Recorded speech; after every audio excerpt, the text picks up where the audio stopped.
Jabbit. Yesterday's stories reflected today.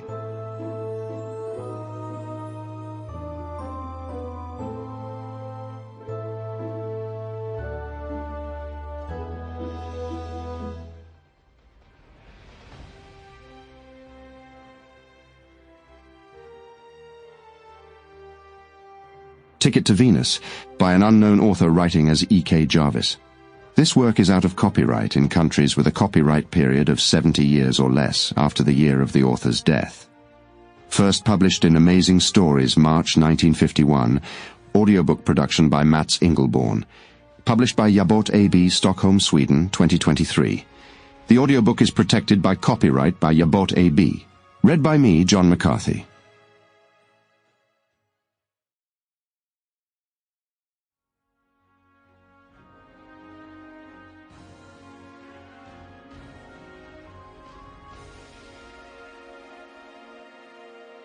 The office had appeared as if by magic.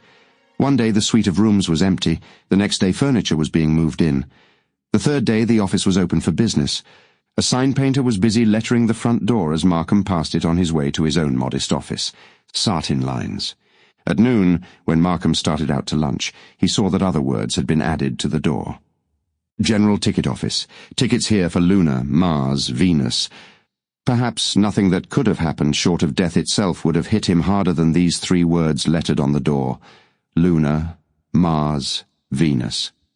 According to the information discreetly conveyed by the lettering on this door, they were selling tickets to the planets right here in this office, just as, down on the first floor, they were selling airline tickets to Europe, Asia, and the islands of the far seas. This in 1951. The idea shook him.